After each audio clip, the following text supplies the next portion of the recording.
Hi friends, ಕುಶಲ ಅಡಿಗೆ ಚಾನಲ್ಗೆ ಸ್ವಾಗತ. ಇವತ್ತಿನ ರೆಸಿಪಿ ಆರೋಗ್ಯಕರವಾದ ಬೆಲ್ಲದ ಟೀ.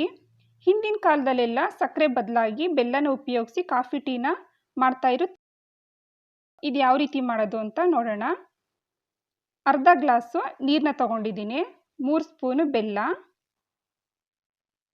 1.5 ಸ್ಪೂನು ಟೀ ಪುಡಿ, ಸ್ವಲ್ಪ ಏಲಕ್ಕಿ, ಶುಂಠಿ ಸಣ್ಣ ಸಣ್ಣದಾಗಿ ಪೀಸ್ ಮಾಡಿ ಇಟ್ಕೊಂಡಿದ್ದೀನಿ, 1.5 ಗ್ಲಾಸು ಗಟ್ಟಿ ಹಾಲನ್ನ ತಗೊಂಡಿದ್ದೀನಿ. ಪಾತ್ರೆನ ಬಿಸಿ ಮಾಡೋದಕ್ಕಿಟ್ಟು ಅರ್ಧ ಗ್ಲಾಸು ನೀರನ್ನ ಹಾಕ್ತಿದ್ದೀನಿ.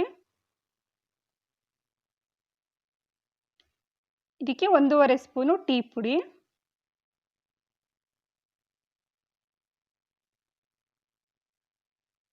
ಇದು ಸ್ವಲ್ಪ ಕುದಿ ಬಂದಮೇಲೆ ಏಲಕ್ಕಿನ ಹಾಕ್ತಾ ಇದ್ದೀನಿ, ಮತ್ತು ಶುಂಠಿ ಸಣ್ಣ ಸಣ್ಣದಾಗಿ ಕಟ್ ಮಾಡಿ ಹಾಕ್ತಿದ್ದೀನಿ. ಸ್ವಲ್ಪ ಹಾಕಿದ್ರೆ ಸಾಕು. ಇದಕ್ಕೆ 3 ಸ್ಪೂನು ಬೆಲ್ಲನ ಹಾಕ್ತಿದ್ದೀನಿ. ಕೆಲವರು ಸ್ವೀಟ್ ಜಾಸ್ತಿ ಇಷ್ಟಪಡ್ತಾರೆ, ಕೆಲವರು ಕಡಿಮೆ ಉಪಯೋಗಿಸ್ತಾರೆ. ನಿಮ್ಮ ರುಚಿಗೆ ಅನುಗುಣವಾಗಿ ಹಾಕ್ಕೊಳ್ಳಿ ಎಷ್ಟು ಬೇಕು ಅಂತ. ಇದೆಲ್ಲ ಚೆನ್ನಾಗಿ ಬೆಲ್ಲ ಕರಗಬೇಕು. 1 ನಿಮಿಷದವರೆಗೂ ಚೆನ್ನಾಗಿ ಕುದಿಸ್ಕೋಬೇಕು. ಟೀ ಪುಡಿದು ರಸ ಎಲ್ಲ ಚೆನ್ನಾಗಿ ಬಿಟ್ಕೊಳ್ಳುತ್ತೆ ಅವಾಗ. ಇವಾಗ ಕುದೀತಾ ಇದೆ. ಇದಕ್ಕೆ ಹಾಲನ್ನ ಹಾಕ್ತಿದ್ದೀನಿ.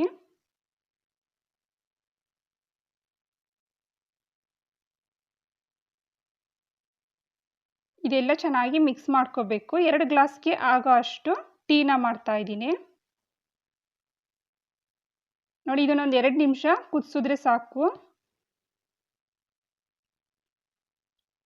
ನೋಡಿ, ಟೀ ಇದ್ರ ಪರಿಮಳ ತುಂಬಾ ಚೆನ್ನಾಗಿ ಬರ್ತಾ ಇದೆ, ತುಂಬ ಟೇಸ್ಟ್ ಆಗಿರುತ್ತೆ. ಇದನ್ನು ಒಂದು ಅರ್ಧ ನಿಮಿಷ ಮುಚ್ಚಿರೋಣ. ಇದು ಫ್ಲೇವರ್ ಎಲ್ಲ ಚೆನ್ನಾಗಿರತ್ತೆ ಈ ರೀತಿ ಮುಚ್ಚಿಟ್ರೆ. ಟೀನ ಸೋಸ್ಕೋಬೇಕು. ಈಗ ನಾವು ಚಳಿಗಾಲದಲ್ಲಿ ಸಕ್ಕರೆನ ಬದಲಾಗಿ ಬೆಲ್ಲನ ಉಪಯೋಗಿಸಿ ಟೀನ ಮಾಡ್ಕೊಳ್ಳೋದ್ರಿಂದ ನಮ್ಮ ಆರೋಗ್ಯಕ್ಕೂ ಸಹ ತುಂಬ ಒಳ್ಳೆಯದು.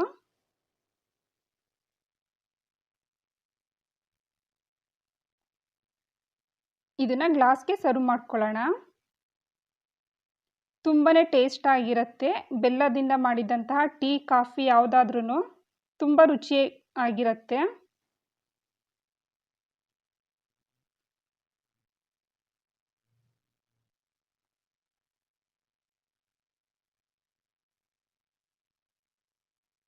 ಈ ರೆಸಿಪಿ ನಿಮಗೆ ಇಷ್ಟ ಆಗಿದ್ರೆ ಲೈಕ್ ಮಾಡಿ, ಹಾಗೆ ಸಬ್ಸ್ಕ್ರೈಬ್ ಆಗೋದನ್ನು ಮರಿಬೇಡಿ.